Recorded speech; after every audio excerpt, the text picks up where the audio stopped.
আসসালামু আলাইকুম প্রিয় অডিয়েন্স, দেখেন কোথায় একটি চটপটির দোকান। এটা কিন্তু আপনার একটা ফাস্টফুড, আপনার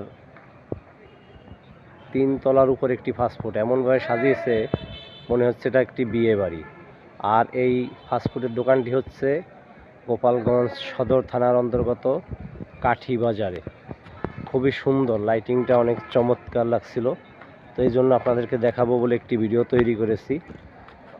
খুবই চমৎকার, অসাধারণ একটি ফাস্টফুডের দোকান। যদিও আমি উপরে যাইনি, নিচের থেকেই আমার খুব ভালো লাগছিল, তো আপনাদেরকে একটি ভিডিও করে দেখালাম যে আসলে মানুষ ফাস্টফুড, চটপটি, স্ট্রিট ফুডগুলোকে কতটা পছন্দ করে। দেখেন 3 তলার উপরে কিন্তু এই ফাস্টফুডের দোকানটি। খুবই সুন্দর, অনিন্দ্য সুন্দর একটি লাইটিং করেছে তারা, খুবই ভালো লাগছিল আমার। তো যাই হোক, যদি আপনাদের ভালো লাগে অবশ্যই লাইক, কমেন্ট, শেয়ার করে পাশে থাকবেন। আপনারা পাশে থাকলে এরকম আরও ভিডিও বানাইতে উৎসাহ পাবো এবং এরকম ভিডিও তৈরি করে আপনাদেরকে দেখাইতে পারবো। ধন্যবাদ সবাইকে, সবাই ভালো থাকবেন।